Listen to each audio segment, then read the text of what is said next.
Hello, Stingrays fans, and welcome inside the North Charleston Coliseum for the South Carolina Stingrays pregame show. I'm your host, Joseph Zakshesky, the play-by-play voice of the Stingrays. And tonight, the Rays take on the Gwinnett Gladiators, who lead the South Division, and South Carolina looking to chase them and catch them for a South Division title. Last week, the South Carolina Stingrays traveled to Germain Arena in Estero, Florida for a three-game series against the Florida Everblades. The series opened Wednesday night with the Everblades edging the Stingrays 2-1. Defenseman Damon Kipp scored the lone goal for South Carolina in the first period, and goaltender Ryan Zapolsky made 38 saves. On Saturday, forward Peter Boyd netted a goal and 2 assists. Forward Robbie D added 2 goals, and defenseman Kevin Quick recorded a goal and an assist to help the Stingrays defeat the Everblades 4-2.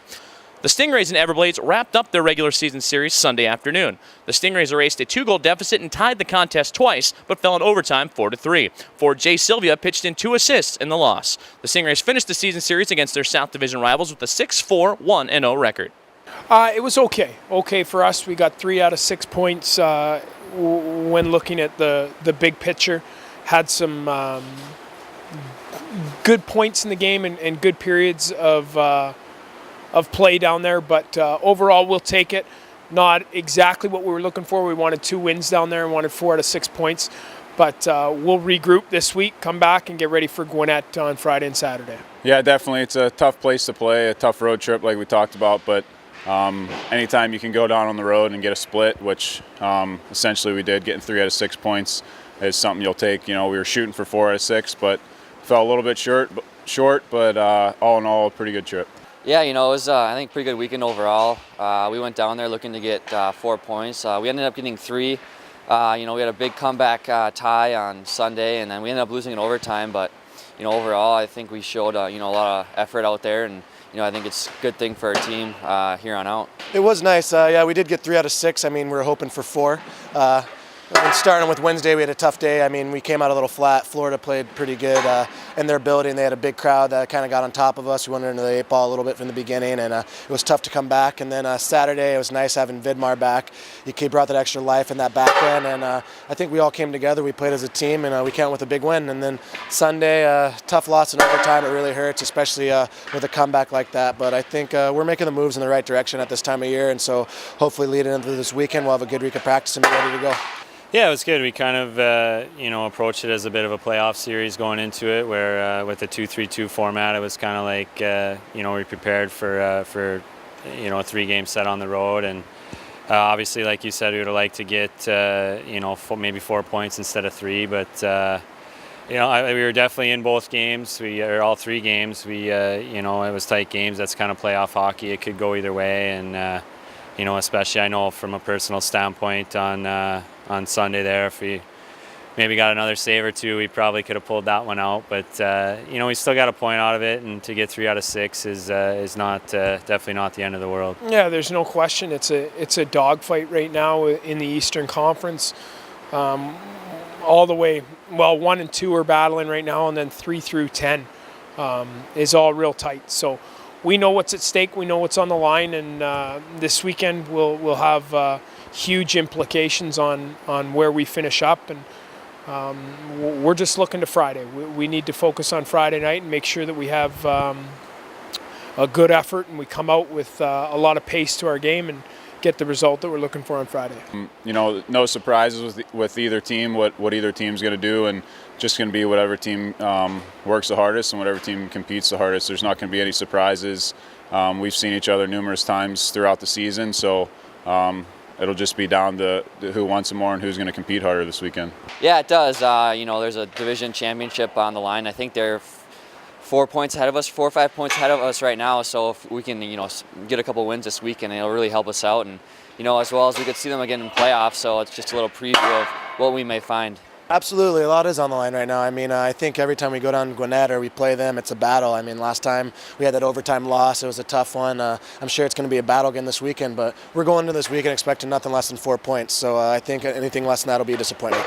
Yeah, obviously, all the games count for the same, but this time of year, you really see the immediate effect in the standings. You know, with only a couple games to go, and you know, our division's so tight. If we want to have a chance at you know, pulling out a division title, these are obviously must-win games for us.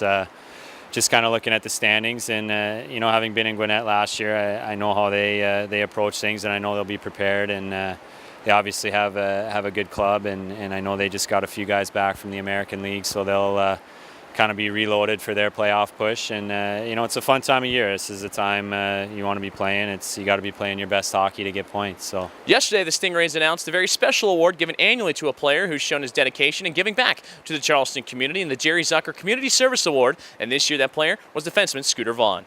It means a lot, I mean, I always want to be involved in the community. It's great how involved the Rays are with Rob Kincannon, Coach Bittner, and Coach Carberry. Yourself, too, you're there a lot, too. So, I mean, it's great that we do this much involvement with the community. It's an honor to win the award. I mean, I'm really humbled by it. I mean, just like I was saying before, hockey is a privilege. We have all these privileges in life, driving cars, coming to the rink, living in beautiful South Carolina. But, when we do the necessities that other people don't get and be able to give back to them, it really means a lot. Yeah, that's a big award for this organization annually, and it's great for Scooter, for guys to come down here and not only put forth the effort and play hard on the ice and try to further their pro careers and have positive things come out of the hockey side. They're doing things away from the rink to have a positive impact on this community and the place that they call home for the season. It means a lot. It means a lot, and what it does is especially when you get out in the community with young people and you're having an impact on their lives and maybe brightening up their day or providing them with some sort of positive energy and positive impact, whether it's reading a book or whether it's going to a school and playing floor hockey with them. That's a real honor for Scooter, and he's been great all year and helped in the community, so we're real proud of Scooter as well. Tonight marks a very special occasion for the Stingrays organization with the Stingrays Hall of Fame night presented by the Post and Courier. Tonight during the first intermission, former Stingray and team captain Matt Shear will be inducted into the Hall of Fame. Yeah, Shearsy's very well deserving of the honor and was a great captain, and I was fortunate enough and lucky enough to play with him for a couple of years and coached him. And one of the great leaders that I've been around in the game of hockey, and just a through and through bled Stingray, and was all about the organization and the community, and he's very, very deserving of it.